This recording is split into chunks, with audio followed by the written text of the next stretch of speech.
Está no ar o Estácio Entrevista, um programa da Universidade Estácio de Sá, Campus Nova Friburgo. Eu sou o professor Jorge Marum, como você sabe. Estou apresentando o programa aqui, até que tenhamos segurança para que os nossos alunos, que já está bem perto disso acontecer, possam retornar aqui à apresentação e condução do programa. Agradeço a sua audiência, a equipe da TV Zoom. Estamos aqui nos estúdios da Estácio, no Sanssouci, e hoje vamos receber o professor Marcelo Verli de Lemos, que vai conversar com a gente sobre política, sobre administração, sobre inovação, enfim, um programa muito bacana que interessa a você porque impacta na sua vida. Não saia daí, depois da vinheta estamos de volta.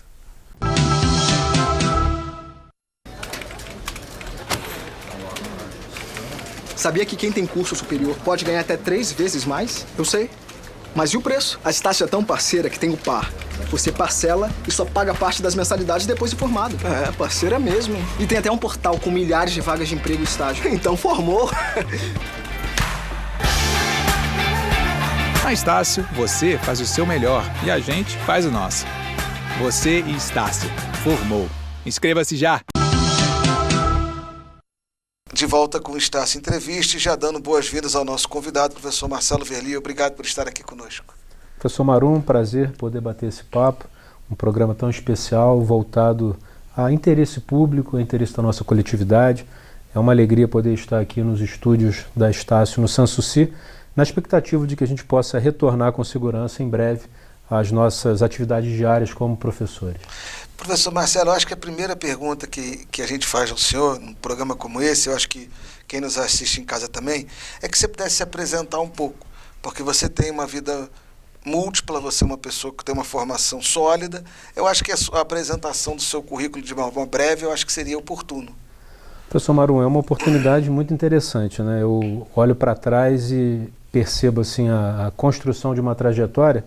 Esses dias mesmo eu entrevistei o Luiz Antônio Dias, do Jornal de Conselheiro, e eu trabalhei para o Luiz Antônio como vendedor de anúncio no jornal dele, lá para os idos de 91, 92.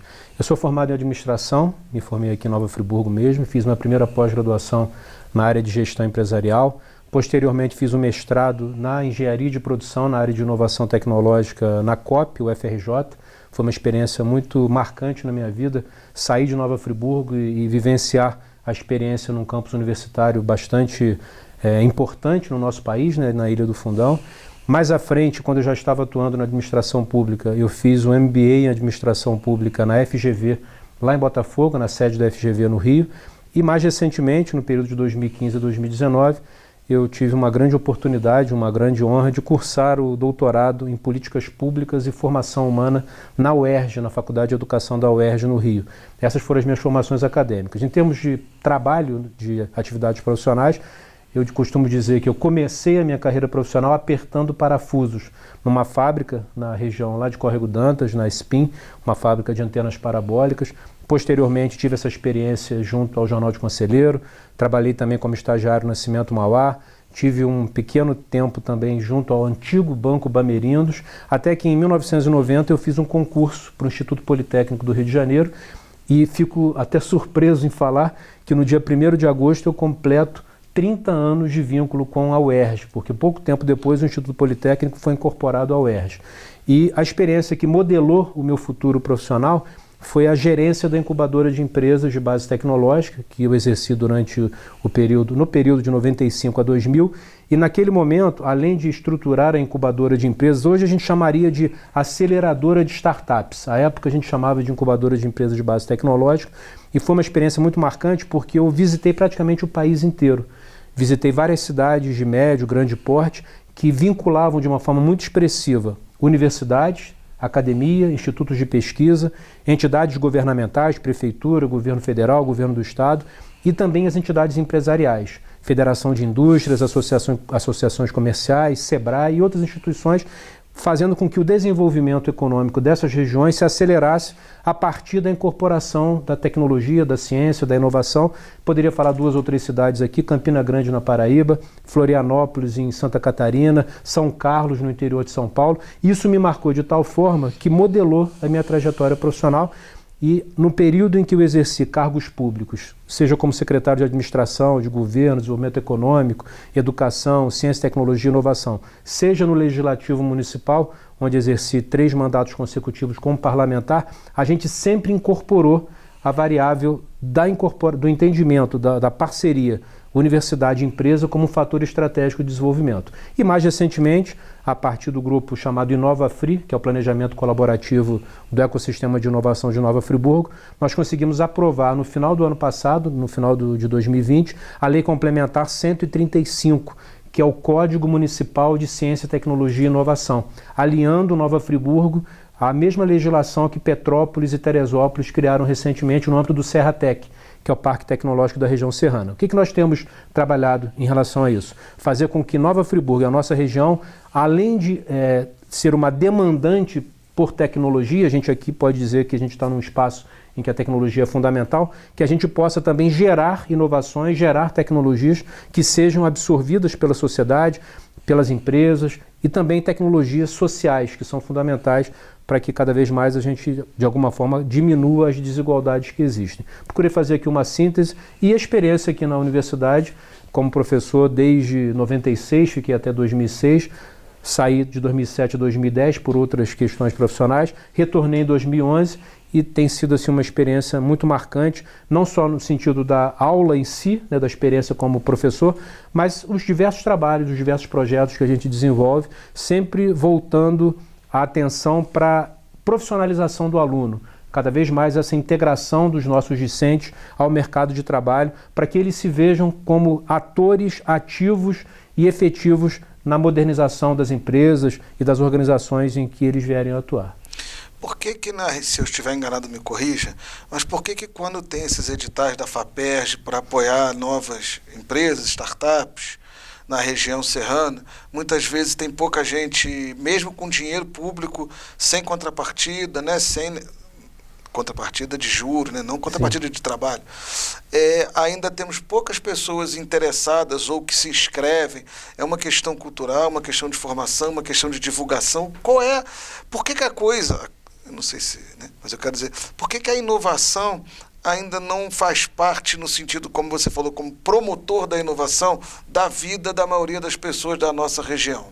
Professor, eu diria que, primordialmente, há uma necessidade de culturalização da inovação do ponto de vista da nossa cidade, da nossa região, como potencial promotora. E isso é relativamente recente. Se nós pensarmos que o sistema universitário local, ele se fortaleceu, se expandiu e se consolidou nas últimas 2 décadas, 3 décadas no máximo, a vinda da UERJ com os cursos de Engenharia Mecânica e de Computação, mestrado e doutorado em Modelagem Computacional, a vinda do Cefet, da UF, o fortalecimento, a própria implantação da Universidade Estácio de Sá com o curso de análise de sistemas, foram os primeiros elementos voltados à formação de profissionais. Nós já tínhamos aqui, basicamente, uma faculdade na área de gestão, uma outra na área de odontologia e uma outra de formação de professores. Essa de formação de professores chegou a formar profissionais na área de processamento de dados. Nesses últimos 20, 25 anos, então a gente vem formando, gerando massa crítica. Você não promove, você não gera inovação se você não tiver profissionais formados. Esse é o primeiro elemento. O segundo elemento é a falta de informação em relação aos editais. Todos os editais, todas as publicações, todos os fomentos que FAPERJ, FINEP, CNPq, outras aceleradoras que a gente tem visto surgirem no país nos últimos anos, através de InovaFri, a gente divulga internamente junto às universidades e procura fazer essas informações chegarem também aos próprios veículos de comunicação. Então há um caminho a ser percorrido. O Estado de São Paulo, por exemplo, interiorizou o seu sistema universitário muito antes do que o Estado do Rio. Então lá ele já tem uma cultura de fomento à inovação, inclusive no interior, diferenciada se comparada, por exemplo, ao nosso Estado e em especial à nossa região. Já demos passos muito importantes. Eu me referi àquela lei complementar 135, o Código de Inovação, porque é um instrumento muito interessante e que a médio e longo prazo, ele além de oferecer a possibilidade dessa culturalização, ele também prevê no próprio orçamento municipal rubricas com o objetivo de fomentar projetos, iniciativas, parcerias, e que os próprios alunos, né, além de se pensarem como empregados, possam vislumbrar também a possibilidade de empreender. Nós temos algumas disciplinas no curso de administração, que a gente tem trabalhado em conjunto, que os alunos, além de, ao invés, melhor dizendo, de fazerem aquele trabalho de conclusão de curso tradicional, né, que era comum, hoje eles fazem trabalhos de consultoria. Eles identificam problemas em empresas e oferecem, ao longo do semestre letivo, alternativas de solução. Alguns deles, inclusive, se tornando consultores empresariais. Então, essa necessidade de integração, academia, iniciativa privada e instituições governamentais é fundamental para que cada vez mais a cidade e a região se potencializem nesse cenário promotor de inovação e não só de absorção de inovações.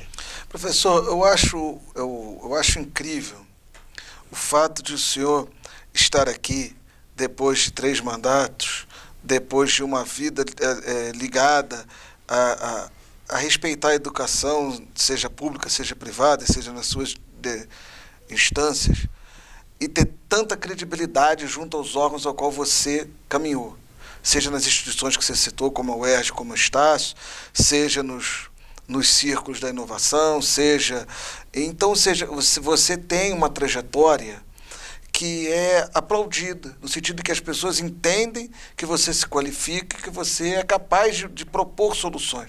Eu acho isso incrível, porque geralmente no caminhar da vida a gente vai deixando lacunas, e o seu caso não, né? Você conseguiu construir uma base sólida de pessoas com a qual você transita, tentando levar a inovação para todo mundo, para a sociedade como um todo. E nesse sentido, e eu peço desculpas pela demora ao ouvinte e ao telespectador, você publicou recentemente um livro que eu acho que aborda um pouco da sua vida como parlamentar e também essa questão de envolver a comunidade. Eu queria que você falasse um pouco desse livro. Professor Marum, eu sempre procurei criar sinergias, né? Porque, como você falou, múltiplas atividades, múltiplas funções, se a gente não conseguir encontrar pontos de convergência, você acaba se perdendo no meio do caminho, né? Então, toda vez que eu fui buscar uma formação, quando eu fui fazer o mestrado, por exemplo, eu era gerente da incubadora de empresas, identifiquei a professora Anne-Marie Maculan. Ela, à época, estudava Universidade de Empresas, incubadoras, parques tecnológicos, e fui estudar com ela, e a minha dissertação de mestrado foi sobre o papel das incubadoras no apoio às empresas de base tecnológica, isso entre 96 e 98. Empreendedorismo era um termo que praticamente não se ouvia falar, inovação era muito raro, interação universidade-empresa, enfim. Então eu meio que desbravei um campo muito interessante à época. Quando eu fui fazer o meu MBA em Administração Pública na FGV, eu já exercia funções executivas no município, eu era secretário de Educação à época, e havia uma necessidade da gente conhecer mais a fundo o orçamento público. O meu trabalho de conclusão de curso, então, foi uma análise da gestão orçamentária e financeira da Secretaria Municipal de Educação, com o objetivo de ampliar recursos para qualificação, capacitação, melhoria de estrutura. E aí, mais recentemente, quando eu vou para o doutorado, eu me inscrevo com o apoio do professor Zacarias Gama com um projeto que foi oriundo de uma iniciativa parlamentar. Aqui no meu 3º mandato como parlamentar, eu propus e aprovei, juntamente com os demais vereadores, a criação da Escola do Legislativo de Nova Friburgo, juntando a questão educacional, a formação educacional, com a necessidade de qualificação dos parlamentos. Eu havia feito alguns cursos junto à Escola do Legislativo da Assembleia, da ALERJ, e naquela ocasião nós percebemos a possibilidade de implementar essa Escola do Legislativo aqui. Inicialmente, então, ela era focada à formação técnica de assessores, parlamentares, servidores, processo legislativo, tecnologia de informação aplicada à própria Câmara, enfim.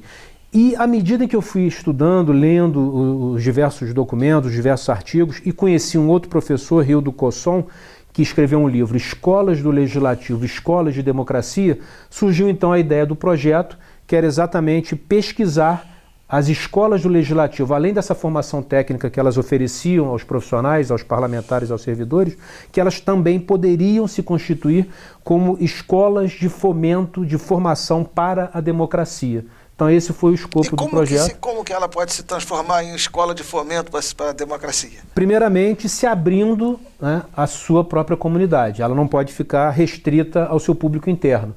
Então ela é fundamental para que a própria sociedade, que muitas vezes se aliena do processo político por problemas diversos, por desinteresse, por falta de credibilidade, enfim, ela passa a se integrar de uma outra forma quando ela percebe que o legislativo oferece a possibilidade dele ir à Câmara não somente para participar, acompanhar as sessões, mas também para se qualificar, se perceber como cidadão político. E aí eu me recordo, eu uso muito esse texto, e já estou aqui finalizando, né, minha participação nesse primeiro bloco, os gregos chamavam de idiotés àqueles que só se preocupavam com a sua própria vida, não dedicavam tempo à comunidade. E como politikos, àqueles que se dedicavam, além da sua própria vida pessoal, dedicavam parte do seu tempo à comunidade. E aí a gente vê que a gente precisa avançar muito para que cada vez mais as pessoas entendam a importância da sua participação. E a gente falou sobre isso no livro, no segundo bloco a gente fala mais um pouco. Vamos para o comercial e já voltamos com mais Estácio Entrevista.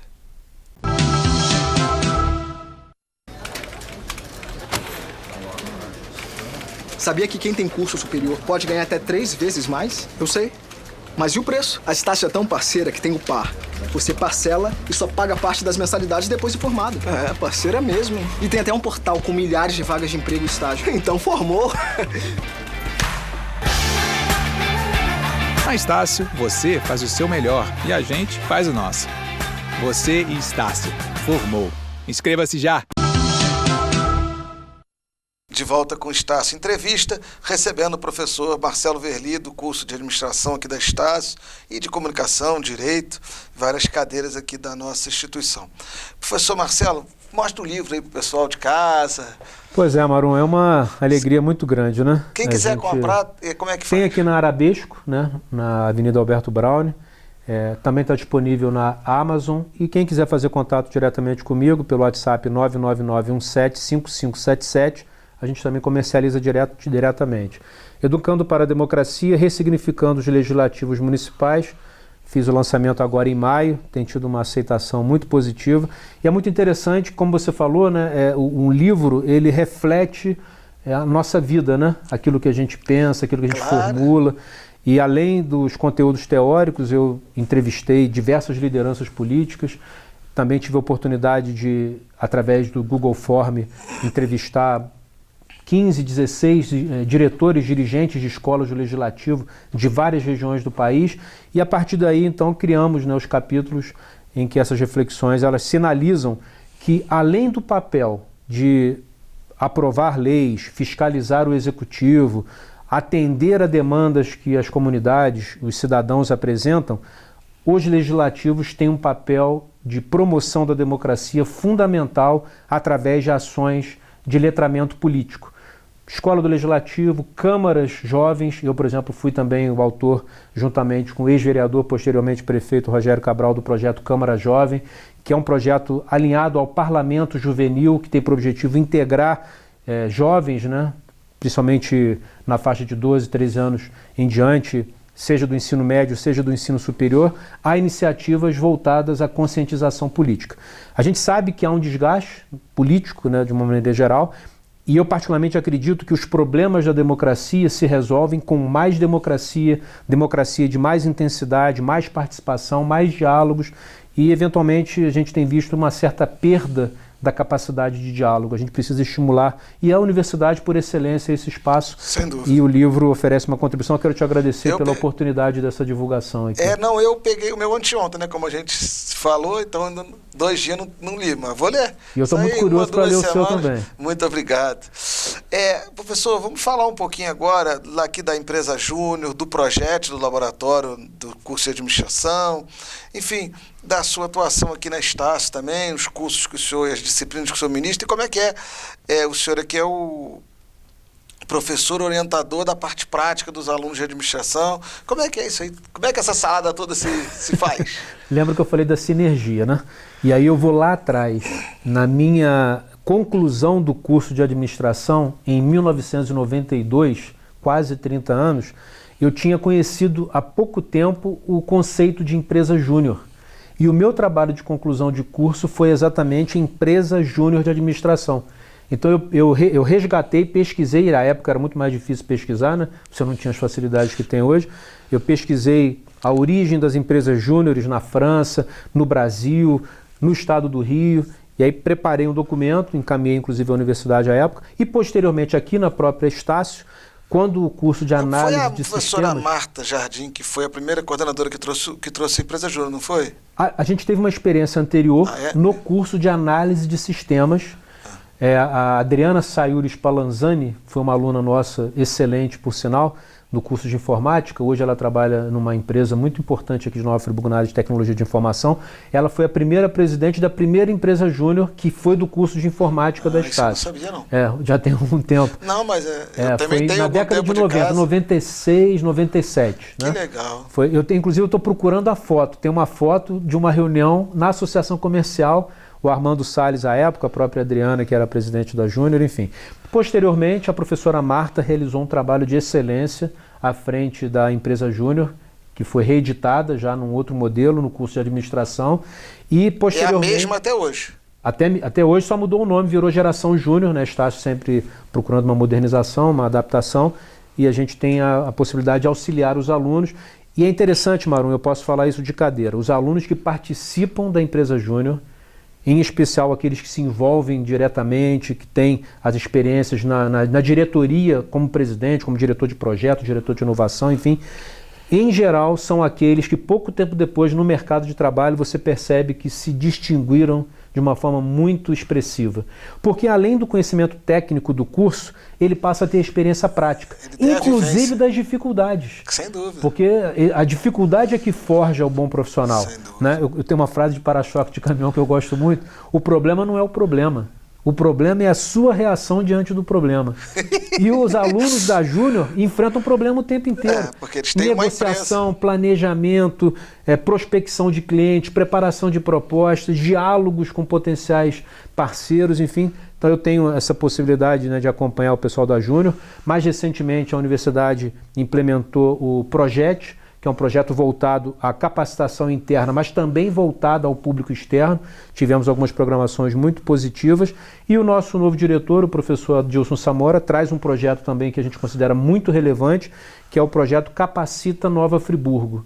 A ideia é de oferecer cursos diversos, aproveitando os professores da unidade, voltados aí à qualificação de profissionais que muitas vezes não conseguem oportunidades no mercado de trabalho por não terem tido uma capacitação, uma qualificação, uma formação recente. Essa integração com o mundo real empresarial é fundamental. E os cursos serão gratuitos.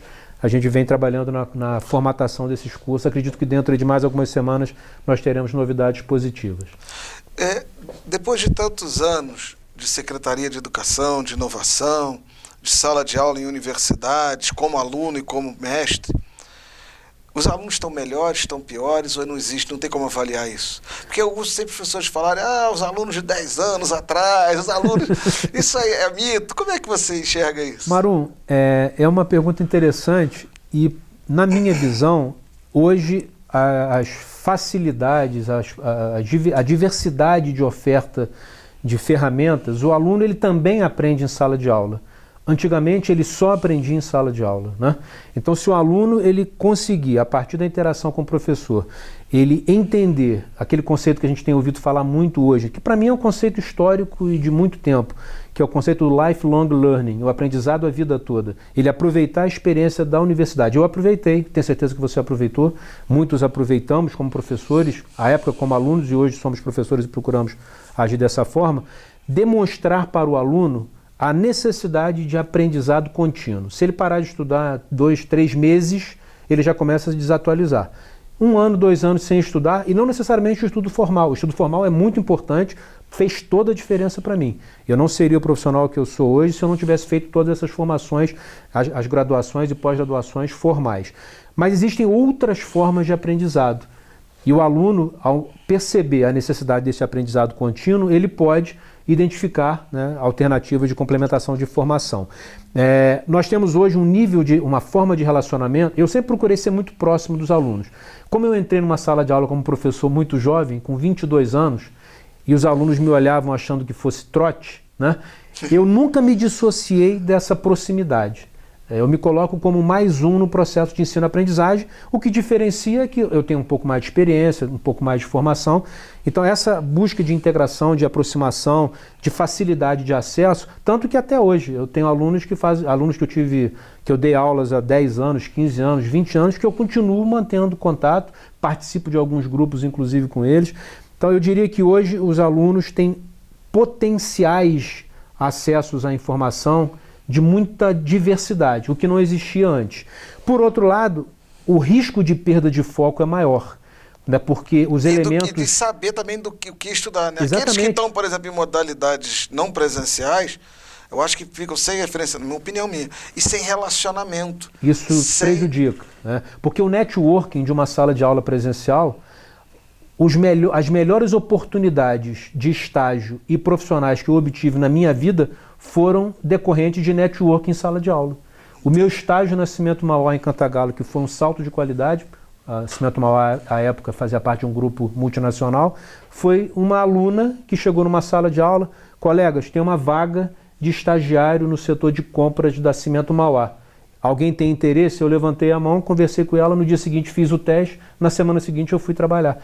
Então, esse networking, a presencialidade é fundamental. Então, há muita diversidade, mas há um risco de perda de foco. Buscar identificar a sua vocação, aquilo que realmente aquece o seu coração, onde você pode se perceber feliz profissionalmente. Confúcio, né, escreveu: escolhe o trabalho de que gostas e não terás de trabalhar nenhum único dia na sua vida. Eu sou muito feliz em tudo que faço e acho que, além da sinergia, ter a alegria, a satisfação, o prazer no trabalho é um outro elemento fundamental para eu conseguir dar conta disso tudo. É claro, né? você me lembrou até o Fernando Bonan, né, que dizia, quando era ainda locutor aqui da Rádio Friburgo, depois na Rádio Globo, o Bonan, jornalista, dizia: sou feliz porque faço aquilo que gosto. É isso. É. Então ele descia para Rio, de madrugada para Maracanã, voltando, né, do jogo, mas era feliz, né? E o Bonan é uma pessoa muito querida, e os nossos pais, o meu pai falecido e o pai do Bonanzinho, também falecido, eram amicíssimos. Ah, é? Era um grupo assim de 4, 5 grandes amigos, e os dois estavam sempre juntos. Isso faz parte também, né, dessa característica de Nova Friburgo, da tradição, né, da ligação das famílias. Eu tenho uma satisfação muito grande de poder contribuir, né? A gente vai oferecendo parcelas de contribuição. E, Marum, enquanto eu estiver em sala de aula, é porque eu estou aprendendo muito. Se eu perder a capacidade de aprendizado... Vou dar um exemplo aqui rápido. Dá um exemplo, dá um exemplo. Chega em março de 2020, dia 13 de março, a pandemia chega e a gente não consegue mais dar aula presencial a partir do dia 16. A Estácio vem com aquela mega formação pela plataforma Teams, né? Eu acho que vira um case mundial, inclusive, de muita qualidade, muito comprometimento. Foram muitas horas de capacitação, mas por mais capacitados, na hora que você vai para a prática, sempre falta alguma coisa, claro, né? E aí eu tô lá tentando colocar um vídeo no YouTube, e a imagem e o som não ia. E a imagem e o som não ia. Aí um aluno: professor, clica aqui, aqui e aqui. Eu cliquei exatamente. Dali em diante eu nunca mais errei aonde precisava clicar para sair o som. Aprendizado contínuo, todos com todos o tempo todo, né? Então eu não me recordo o nome do aluno, mas sou grato a ele porque eu aprendi com ele. Eu fiz o treinamento e mostrou aquele dash onde que bota o quadro branco. Eu queria usar o quadro branco. Sim. Rapaz, eu cliquei tudo que foi lugar, eu me lembrei onde ficava o quadro branco, você queria. E aí com o tempo a gente vai... Não, são muitas funcionalidades, né? Você pode dividir a sala em diversas salas. Isso eu fiz na Inovação e Empreendedorismo. Eu fiz isso, mas até eu encontrar cada sala onde cada um estava, mas fluiu, funcionou, a gente aprendeu mais ferramentas. É isso, é não ter medo de tentar, né? Exatamente, exatamente. É um aprendizado contínuo, lifelong learning, aprendizado agora, a vida toda. Para finalizar, eu queria fazer... Existe no Brasil uma cultura de que o negócio é fazer. A gente escuta muito dos... Faço, depois eu vejo o que dá. Estudar não precisa não, o negócio é suar. Eu acho que é o meio termo, não é não? Professor Marum, só fazer... em especial quem tem a oportunidade do acesso ao ensino superior, né? Nós avançamos muito, né? Nós crescemos muito a oferta do ensino superior no Brasil. Ainda estamos distantes dos países de primeiro mundo, mas avançamos bastante. Em especial esses profissionais, né? Mas não diria que só eles, porque existem muitas outras atividades profissionais. Você refletir, pensar, se informar, buscar conteúdos, se permitir o contraditório, né? Pedreiro hoje, rapaz, outro. com tanta tinta nova, tanta massa. Esse meu cunhado está construindo uma casa, que ele trabalha nessa área, com uma cola de tijolo, não usa mais cimento. Quer dizer, tudo muda. Tudo muda e a gente precisa, além de estar aberto à mudança, estar permanentemente voltado à reflexão, ao pensamento, pensar, refletir, não só antes de agir, não, antes de falar. Quantas vezes a gente, no impulso, fala algo que se perde e, às vezes, uma palavra mal lançada pode gerar uma mágoa, pode gerar um problema, enfim. Então é um aprendizado e o ambiente universitário nos oferece isso pela universidade, pela universalidade, pela multidisciplinaridade. Para nós é uma grande honra poder contribuir com a formação de muitos jovens de todas as idades, mas também continuar aprendendo continuamente. Acho que não vai dar tempo de você fazer sua mensagem final, não sei, mas pelo menos mostra aí o livro de novo, fala lá o zap de quem quiser comprar e se der tempo, dá tempo de fazer uma mensagem final. Um minutinho, Marcelo, vamos lá. Obrigado, professor Marum. Quero agradecer aqui ao nosso querido Noé, um grande profissional da comunicação friburguense. Nosso livro Educando para a Democracia, Ressignificando os Legislativos Municipais, pelo WhatsApp 999175577 e também na Arabesco, aqui na Alberto Braune, estará à disposição para que todos vocês possam acessar, acompanhar e interagir conosco, né? Nos dar um feedback. Várias pessoas, que bom, Marcelo, que você lançou o seu primeiro livro e quero lançar outros livros, foi uma experiência muito marcante e é uma alegria poder estar aqui divulgando o livro e falando de coisas que a gente acredita, coisas que a gente desenvolve. E mais uma vez, Mauro, muito obrigado pela oportunidade. Um grande abraço a todos. Eu que agradeço, professor, por tudo que o senhor faz aí pela Estácio. E a você de casa, obrigado por assistir o Estácio Entrevista. Estácio está sempre de portas abertas a todos vocês. Um forte abraço e até o nosso próximo encontro.